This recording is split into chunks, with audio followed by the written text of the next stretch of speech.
Sunset high and I'm by your side.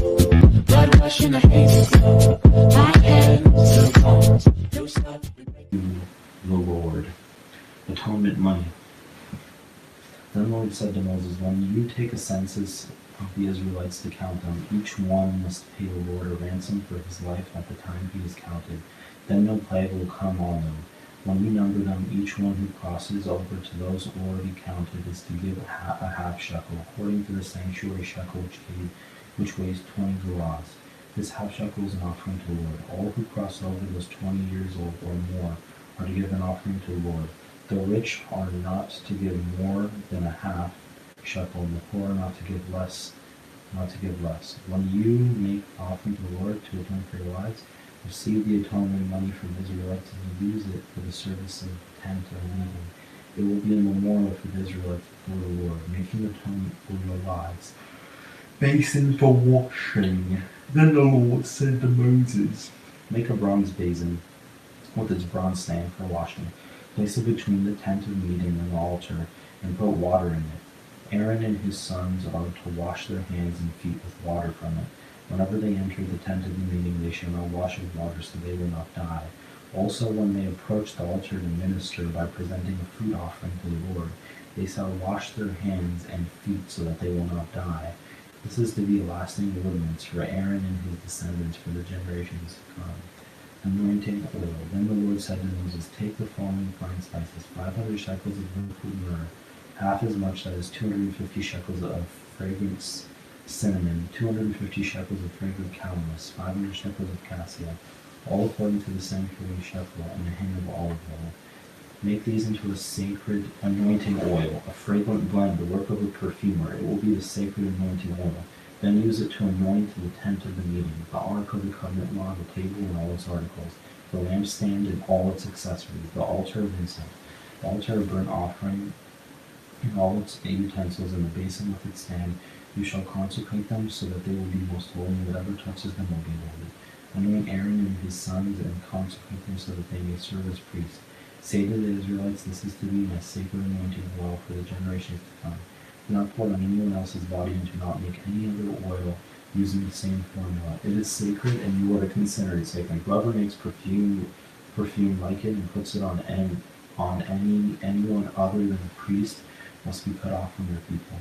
Incense. Then the Lord said to Moses, take fragrant spices, gum, resin, onycha, and galbanum, and pure frankincense, all in equal amounts, and make a fragrant blend of incense, the work of a perfumer. It is to be salted and pure and sacred. Grind some of it to a powder and place it in front of the ark of the covenant law in the tent of meeting, where I will meet with you. It shall be most holy to you. Do not make any incense with this formula for yourselves. Consider it holy to the Lord. Whoever makes incense like it to enjoy its fragrance. Whoever makes incense like to enjoy its fragrance must be cut off from their people. Bezalel and Oholiab. Then the Lord said to Moses, see, I have chosen Bezalel son of Uri, the son of Hur, of the tribe of Judah, and I have filled him with the Spirit of God, with wisdom and with understanding, with knowledge, and with all kinds of skills, to make artistic designs for work in gold, silver, and bronze, to cut and set stones, to work in wood, and to engage in all kinds of crafts. Moreover, I have appointed Oholiab, son of Samach, of the tribe Dan, to help him. Also, I have given the ability to all the skilled workers to make everything I have commanded you: the tent of meeting, the ark of the covenant law, the atonement cover on it, and all the other furnishings of the tent. The table and its articles, the pure gold lampstand and all its accessories, the altar of incense, the altar of burnt offering and all its utensils, the basin with its stand, and also the woven garments, both the sacred garments for Aaron the priest, and the garments for his sons when they serve as priests, and the anointing oil and fragrant increase for the holy place. They are to make them as I commanded you. Sabbath. Then the Lord said to Moses, say to the Israelites, you must observe my Sabbaths. This will be a Sabbath between me and you for the generations to come, so you may know that I am the Lord who makes you holy. Observe the Sabbath because it is holy to you. Anyone who desecrates it is to be put to death. Those who do any work on that day must be cut off from the people. For 6 days work is to be done, but on the seventh day is a day of Sabbath rest, holy to the Lord. Whoever does any work on the Sabbath day is to be put to death. The Israelites are to observe the Sabbath, celebrating for the generations to come as a lasting covenant. It will be a sign between me and the Israelites forever. For in 6 days the Lord made the heavens and the earth, and on the seventh day he rested and he was refreshed. When the Lord finished speaking to Moses on Mount Sinai, he gave him the 2 tablets of the covenant law, the tablets of stone inscribed by the finger of God, the golden calf. When people saw Moses was so long in coming down from the mountain, they gathered around Aaron and said, "Come, make us gods who will go before us. As for this fellow Moses who brought us up out of Egypt, we don't know what has happened to him." Aaron answered him, "Take off the gold earrings that your wives, your sons, and your daughters are wearing and bring them to me." So all the people took off their earrings and brought them to Aaron. He took what they handed him and made it into an idol cast into the shape of a calf, fashioning it with a tool. Then they said, "These are our gods, Israel, who brought you up out of Egypt." Then Aaron saw this. He built an altar in front of the calf and announced, "Tomorrow there will be a festival to the Lord." So the next day the people rose early and sacrificed burnt offerings and presented fellowship offerings. Afterward they sat down to eat and drink and got up to indulge in revelry. Then the Lord said to Moses, "Go down, because your people whom you brought out of Egypt have become corrupt. They have been quick to turn away from what I have commanded them, and have made themselves an idol cast in the shape of a calf. They have bowed down to it and sacrificed to it, and have said, 'These are your gods, Israel, who brought you up out of Egypt.' I have seen these people," the Lord said to Moses. "They are stiff-necked people.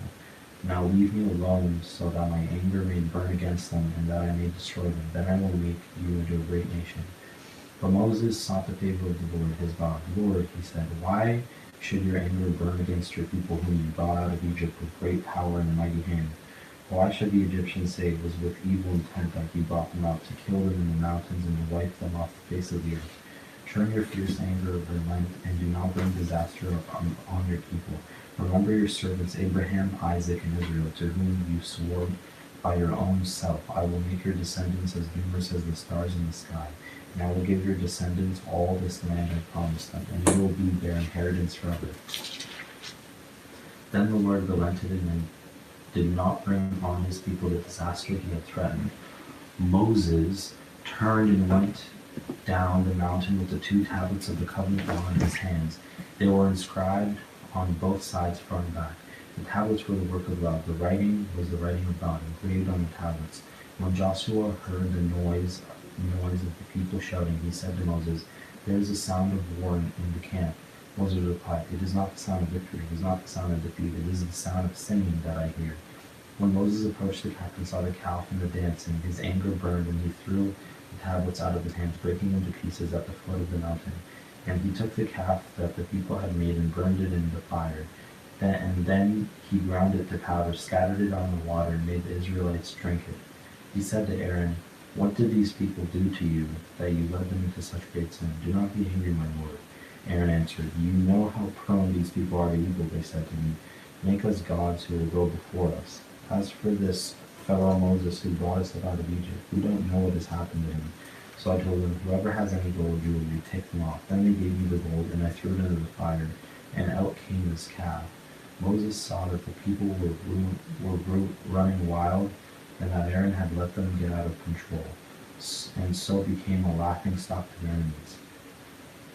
So he stood at the entrance of the camp and said, 'Whoever is for the Lord, come to me.'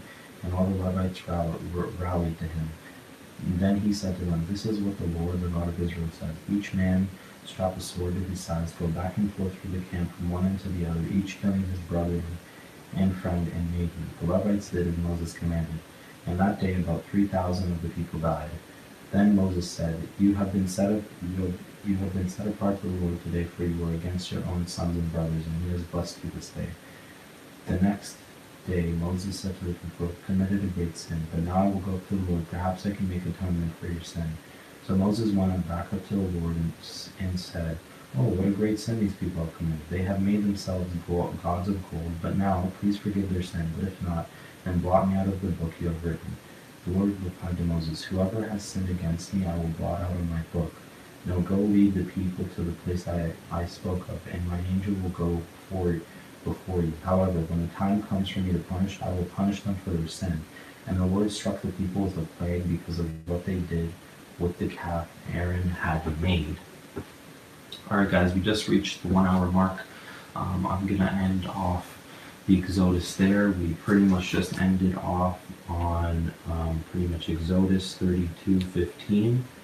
So there's still one more verse left, so I'm going to finish that off, and then I'm going to end off at tent of the meeting. So then the Lord said to Moses, "Leave this place, you and the people you brought up out of Egypt, and go to the land I promised on oath to Abraham, Isaac, and Jacob, saying, I will give it to your descendants. I will send an angel before you and drive out the Canaanites, Amorites, Hittites, Perizzites, Hivites, and Jebusites. Go up to the land flowing with milk and honey, but I will not go with you, because you are a stiff-necked people, and I might destroy you on the way." When the people heard these distressing words, they began to mourn, and no one put on any ornaments. For the Lord had said to Moses, "Tell the Israelites, you are a stiff-necked people, and if I were to go with you, even for a moment, I might destroy you. Now take off your ornaments, and I will decide what to do with you." So the Israelites stripped off their ornaments at Mount Hor, the tent of meeting.